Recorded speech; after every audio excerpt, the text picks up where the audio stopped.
We are live in the UFC's middleweight division. Israel, the last style bender, Adesanya taking on Alex Poatan Pereira. We got some good fights to go over in today's live stream. If you look at the title of today's live stream, let's see what it is. What did I make it? Today's MMA news, November 9th and November 10th. Bert MMA live stream plus the UFC 281 underdog of the card and Lewis versus Spivak. It didn't let me write the full Lewis versus Spivak early quick pick predictions, but we are going to be doing an early quick pick prediction video for UFC Fight Night Lewis Spivak and an underdog of the card video for UFC 281 Adesanya versus Pereira. So that is pretty much what we're doing in terms of the videos.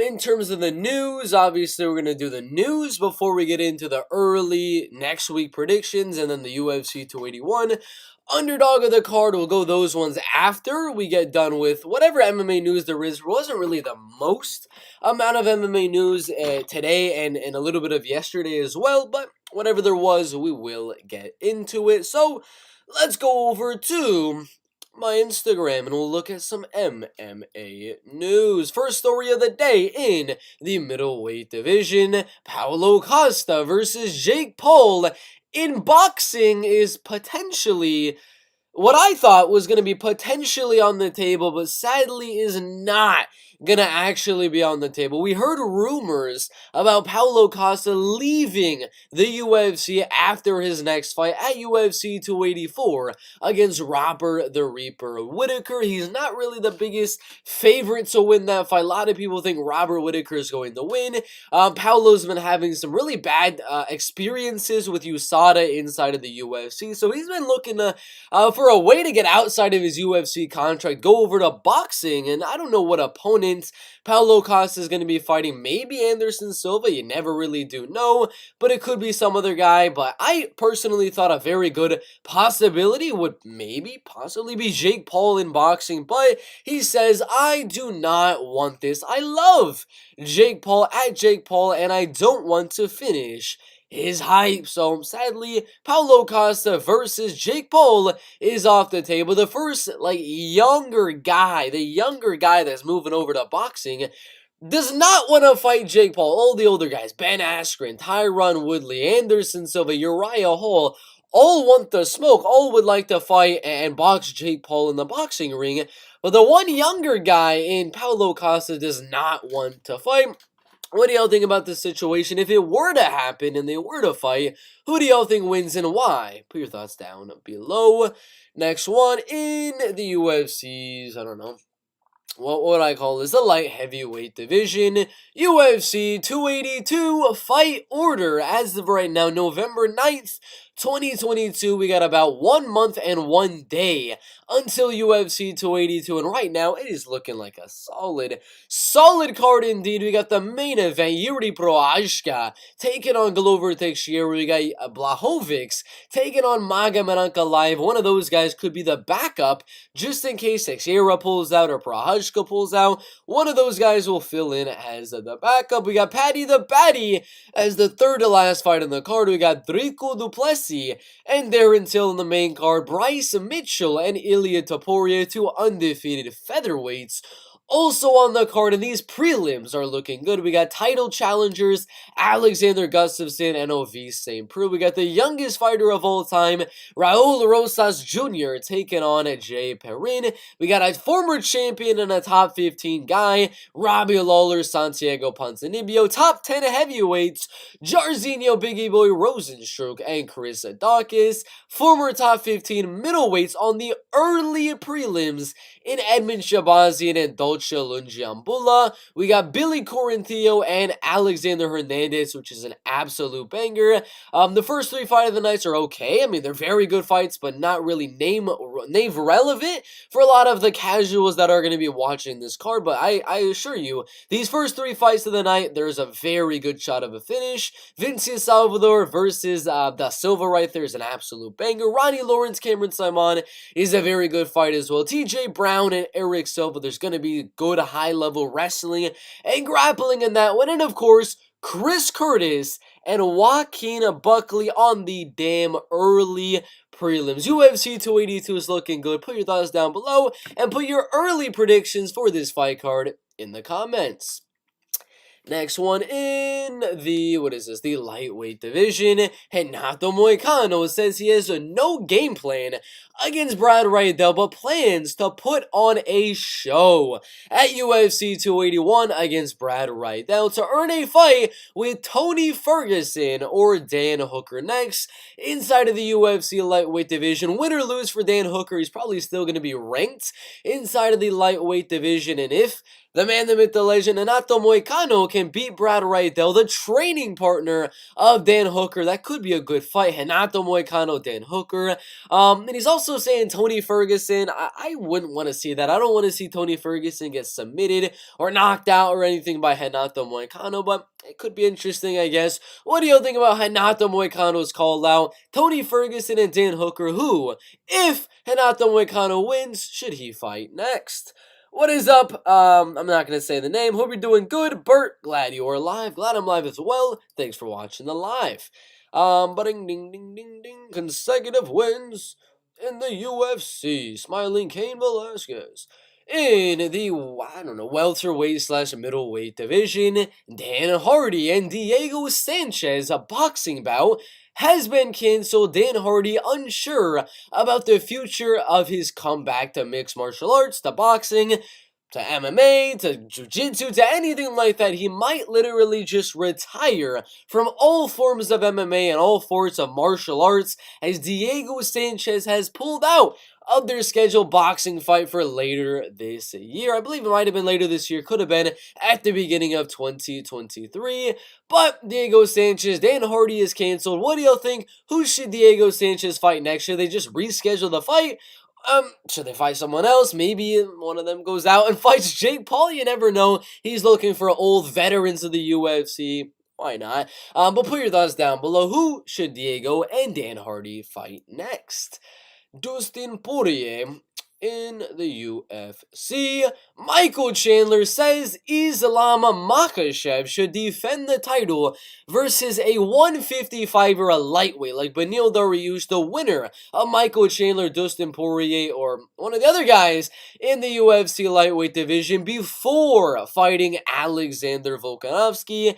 And right now, Chandler's going to be fighting against Dustin Poirier. If Poirier goes out there and looks impressive, maybe even gets a finish, and if maybe Michael Chandler goes out there and looks pretty impressive and gets a finish, there's a very, very good shot they could actually leapfrog Alexander Volkanovski and Beneil Dariush for that title shot. But what do y'all think? Should a lightweight get the title shot against Islam Makhachev, or does Alexander Volkanovski, is he deserving of that title shot? But ding, ding, ding, ding, ding. In the flyweight division, we got to get the rankings out here real quick. I spelled it wrong though. UFC rankings. We go on to the flyweight division. Manel Kape and David Dvorak will be fighting on December 17th. I believe that's going to be a UFC fight night.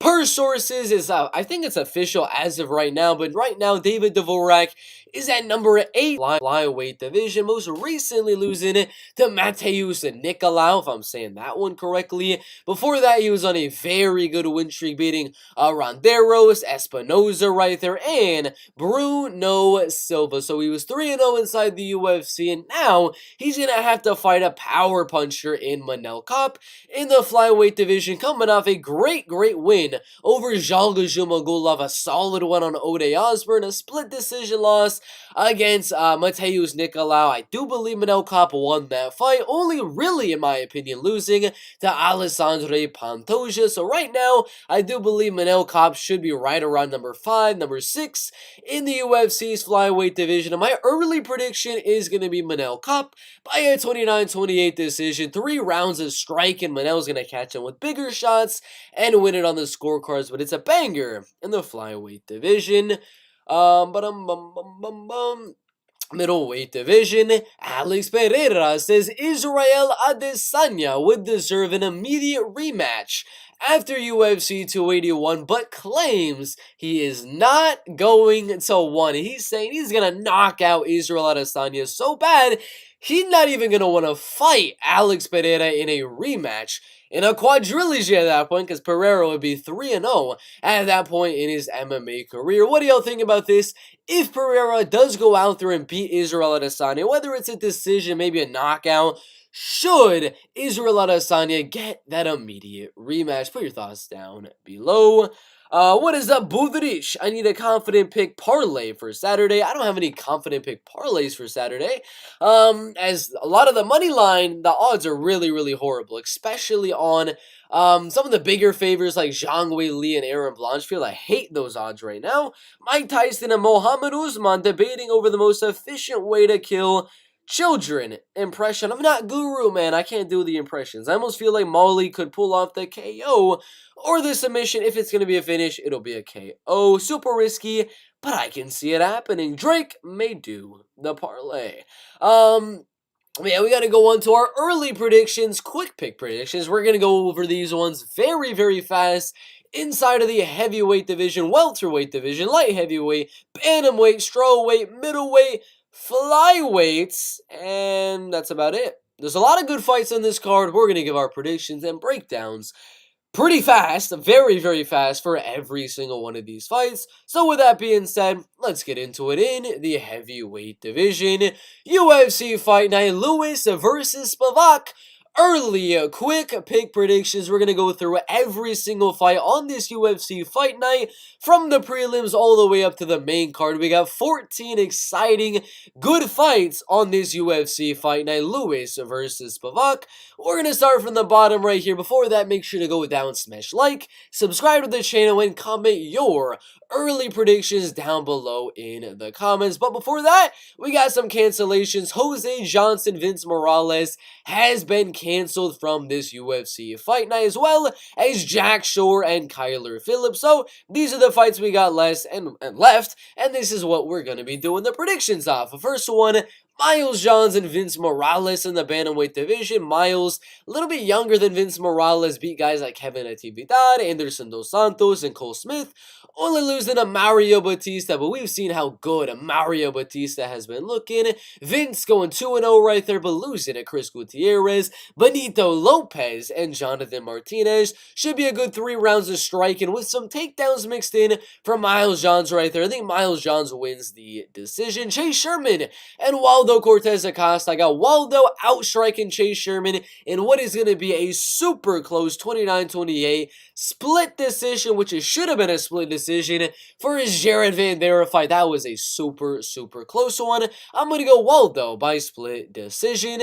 Jack Della Maddalena, Danny Roberts in the welterweight division. Well, you already know Danny Roberts should not have got the win on Ramazan Emeev right there. He got destroyed by Francisco Trinaldo, destroyed by Michel Pereira and Claudio Silva. I do believe Jack Della Maddalena is going to crack that chin of Danny Roberts and knock him out in round 1 or in round number 2. William Knight and Marcin Prachnio, both 34 years old. Marcin is a lot taller and a lot lengthier. In this light heavyweight division, I think Marcin Prachnio is going to stay at range and win a decision, outstriking William Knight in this fight. And I know I said I'm trying to make it a quick pick predictions for this fight card, but we got to look at the betting odds, because I do believe Marcin, I was wrong. Never mind. I thought Marcin was the underdog for a second there. I was about to say I got an underdog for this UFC Fight Night, but he is a super, super slight favorite. Next one after William Knight, we got Natalia Silva and Teresa play that. I am going to go Natalia Silva to win. She's the better striker. She's got solid takedown defense, more power in her hands, and I think she's just going to land the harder shots in the feet. Teresa's trying to get the fight to the ground. Won't be successful. Natalia Silva by unanimous decision. Fernie Garcia and Brady Heaston. Brady is going out there beating some really bad guys on the regional scene right there, losing to Chad and Helliger, who is also inside of the UFC, and Ricky Tercios in a very close split decision. Fernie beating Joshua Williams, who is inside the UFC, a lot of other good guys, but losing to Journey Newsome. This one is a close one. Betting odds have it pretty dead even on this one the last time I checked. Brady Heaston is a very, very slight favorite, exactly where he should be. I'm barely leaning Brady to win this one by a decision. Tapology agrees. Brady by 29-28 decision. Jennifer Maia and Marina Moroz. I'm going to go Marina Moroz to win this one. I think she's taller, she's lengthier, she'll keep the striking very, very even, and I do believe she'll mix in those takedowns. I got this one to be a decision. Zhalga Zhumagulov and Charles Johnson in the flyweight division. Charles is taller, he is lengthier, he's the better striker, he's got good jiu-jitsu, and his takedown defense is good. It's just when they get the back like Muhammad Mokayev was able to do, that's where it gets a little iffy for Charles Johnson. But Zhalgas is not really known for getting the back of his opponent or anything like that. I am going to go Charles Johnson to outstrike Zhalga Zhumagulov, mix in some submission attempts, and win a decision. Rodolfo Vieira, Cody Brundage in the middleweight division. I'm gonna go Rodolfo Vieira by unanimous decision. Cody did get TKO by William Knight right there, but came back with a good submission win, another good submission win, and a knockout on Tresean Gore. He's got a good shot at knocking out Rodolfo Vieira, but Rodolfo looked pretty good cardio-wise, especially in his last fight with Chris Curtis. In the Dustin Stoltzfus fight, he's gonna be the better jiu-jitsu guy, gonna be a little bit lengthier on the feet, had the better kicking game. I actually think the fight goes all the way. Rodolfo Vieira by a decision. Maria Oliveira, Vanessa Demopoulos in the strawweight division. This one's interesting. It is interesting indeed. Maria's a lot taller, a lot lengthier. The grappling should be pretty even as well. It's a tough one. I'm going to go Maria Oliveira, but do not at all think I'm confident at all in this prediction with Maria Oliveira and Vanessa Demopoulos. I think Maria will use her height and reach, stay on the outside, defend the takedowns, and win a decision. Do not be surprised if Vanessa gets a flash, big shot on the feet, and finishes Maria Oliveira on the ground. Vanessa is very live in this spot. Kevin Natividad and Ricky Tercios, they're both really not too good, as Ricky got destroyed by Ayman Zahabi, got knocked out by Mana Martinez, did pretty okay on Dana White's not on Dana White's Contender Series, on the Ultimate Fighter. Now he's fighting Kevin Natividad, who is 0-2 inside the UFC, got knocked out in both fights, but Ricky not really known for his knockout ability, so I think the fight goes all the way. Ricky outstrikes Kevin Natividad using the height, using the reach, and wins the unanimous decision. Kennedy Nzechukwu, Iwan Kutelaba. I'm going to go Kennedy Nzechukwu by KO/TKO. Round number 2 or in round number 3. Iwan's going to look good in round 1, but the takedown defense did look pretty good against Carl Robertson right there. Lost a robbery against Nicole Negamariano. He did lose to Dawoon Jung, but I believe he'll keep range on the feet, defend the takedowns, and crack Iwan Kutalaba in the later rounds. I got Kennedy by finish. Muslim Salikov and Andre Fialho in the welterweight division. Very, very close fight in my opinion. Andre Fialho, a lot younger, 10 years in fact younger than Muslim Salikov right here. But I think Muslim is going to catch Andre Fialho. Andre's chin really just not that good. He got rocked against Cameron Van Camp. He got knocked out by Jake Matthews. Muslim also has some pretty solid power in his hands. I think he's going to land some good shots to the body on Andre Fialho, get his hands to lower, and he's going to crack Andre Fialho on the feet. Sergey Spivak and Derek Lewis. I'm going to go Sergey Spivak. Round number 3 or round number 2. Ground and pound TKO. I don't think he's going to go for the submission. I think he's going to lose round 1. It's going to be a pretty interesting striking round. In round number 1, Derek's going to land some pretty good shots. Sergey's going to be like, oh my god, this dude has some power. He'll land the takedowns in round 2. A little bit of ground and pound, get close to a finish.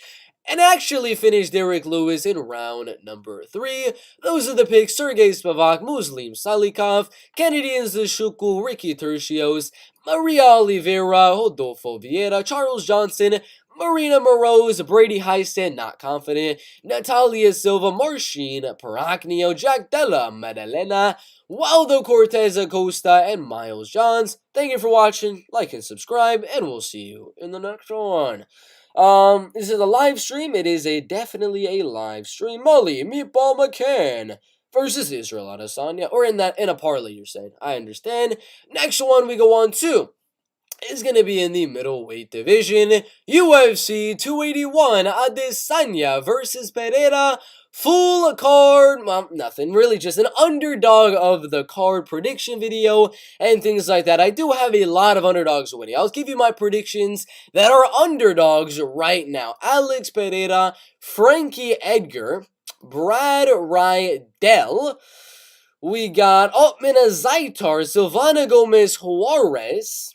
We got Nicole Negamarianu. So we got a lot of underdogs on UFC Fight Night. I'm just kidding. UFC 281, Adesanya versus Pereira. So I'm going to say it right now.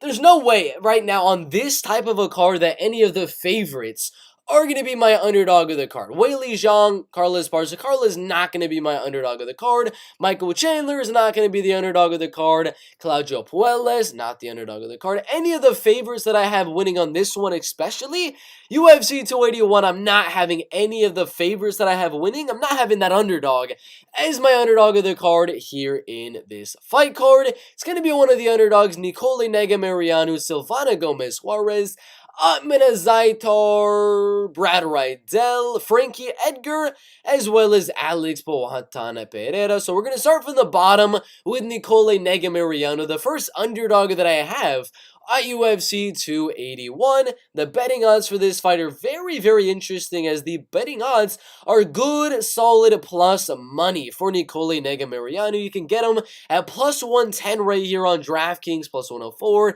even plus 115 at the max right there, and that is definitely some good value. I mean, plus 210 to go to a decision is also some heavy value, in my opinion, but even just that plus 110 is still good odds, but is it enough to be my most valuable underdog of the card and the underdog of the card? Personally, I'm going to have to say no about that one. The second one was Silvana Gomez Juarez, and earlier on in the week, possibly you could say that when she was at plus 145, when she was at... I mean, where's another time she was a pretty big underdog? I think it was just at plus 105. Sorry, 145, the plus 100 right there. But if she was at plus 145 right there, as you guys can see, you might not be able to see my screen, or my face might be blocking it right here. So let's move it up a little bit right here at plus 145 for Silvana Gomez Juarez. That would definitely be in contention for underdog of the card. But minus 105 for this close of a fight, there's really not the most value for getting a minus next to Silvana Gomez Juarez. It's a 50-50 fight in my opinion. You're not really getting too much there for Silvana at minus 105. So no, Silvana Gomez Juarez, even though she's an underdog, she's not going to be my dog of the card. Otman Zaitar and Matt Frevola. Again, I got Otman Zaitar as the underdog. Not the underdog anymore. I mean, that's how these odds switch. Once I predict them to win, boom, the odds start to favor the guy that I'm predicting to win as an underdog. When he was at plus 130, plus 129, definitely there was some very, very good odds on Otman Zaitar. And if you got those odds, those are solid odds. But now every single day that passes, plus 110, plus 100, minus 110, minus 115, minus 120, minus 135 right now. I mean, all the money is coming in on Otman Zaitar. Earlier on in the week, there was some possibility of Otman Zaitar being my underdog of the card, but as of right now, being at minus 135 and the best you're going to get at minus 120 is 100% not going to be my underdog of the card, because there's really just no value there in my opinion. And if you want to know about the favorites on the card, Montel Jackson, Julio Arce, there's actually value on Julio Arce right there. It's just not enough value as other guys that are like I have underdogs in this card that are more plus money than Julio Arce, and I don't have Julio Arce winning, so it seems obvious why that would be the case. Mike Trizano, that's a 50-50 fight. Good odds on the underdog, but just not enough value. Wellington Turman, good odds on the underdog, just not as much value as the other underdogs. One of them that I did want to talk about that was a very, very big favorite was, of course, going to be Molly the Meatball McCann. Obviously. She's going to have significant value. At one point being plus 375 on the betting odds. I mean, that probably would have been my underdog of the card based off of value. Now she's at plus 300 from plus 355 a few days ago. You know, a little bit of the value is going away on Molly Meatball.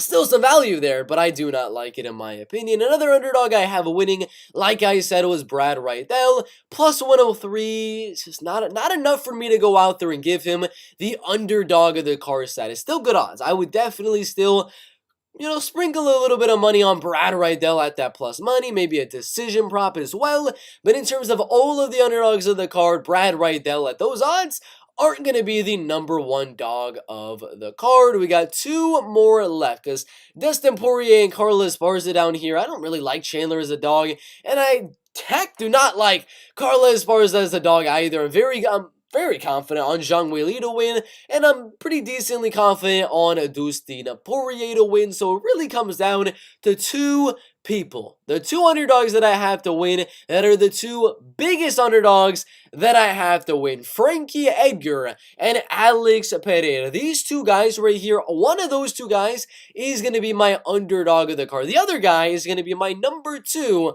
underdog of the card. Now we got Alex Pereira and we got Frankie Edgar. Frankie Edgar, 24-10-1. Huge, long, lengthy career in the UFC, taking on a kicker and a leg kicker and a body kicker and a just a striker in Chris Gutierrez right there. Obviously, I do believe Frankie Edgar is going to win. He's a better wrestler. He beat Marlon Vera in round 1 and round number 2. And Chris Gutierrez has been known not to have the best takedown defense early on in his 29-28 decision type of fights, as he had a draw with flyweight Cody Durden due to getting out-grappled and destroyed in round 1 and round number 2, and then winning round number 3 pretty dominantly. But then there's Alex Pereira, who's got a huge chance of going out there and knocking out Israel Adesanya, maybe even landing some big shots and doing a Marlon Chito Vera, landing the harder shots, and winning a decision on the judges' scorecards. It's very, very tough. It is definitely between these two, Frankie Edgar and Alex Pereira, pretty much identical odds. Plus 185 and plus 180.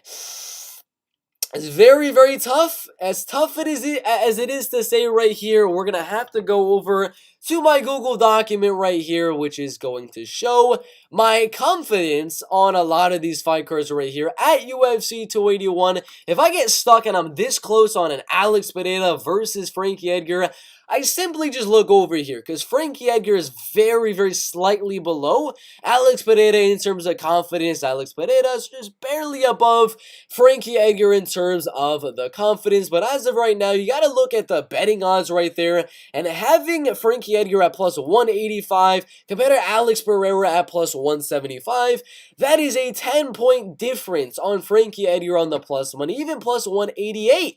Over here on BetOnline, so I'm going to have to say my underdog of the card, value-wise, is going to have to be Frankie Edgar. I do believe he's the better wrestler. I think he's going to win round 1 and round number 2 and win a 29-28 decision. I also got Alex Pereira winning a decision, 48-47, split decision on Israel Adesanya, possibly even catching him on the feet and knocking him out. But the most valuable dog of the card has to go to my man, Frankie Edgar. Plus 188 is just absolutely insane. The plus 110 that they started out with, that was more like it. It should have been more of a 50-50 fight. These odds are insane in my opinion. What do y'all think?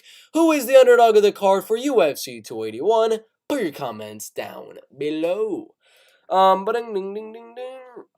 Yeah, thank you guys for watching the live stream. That is it.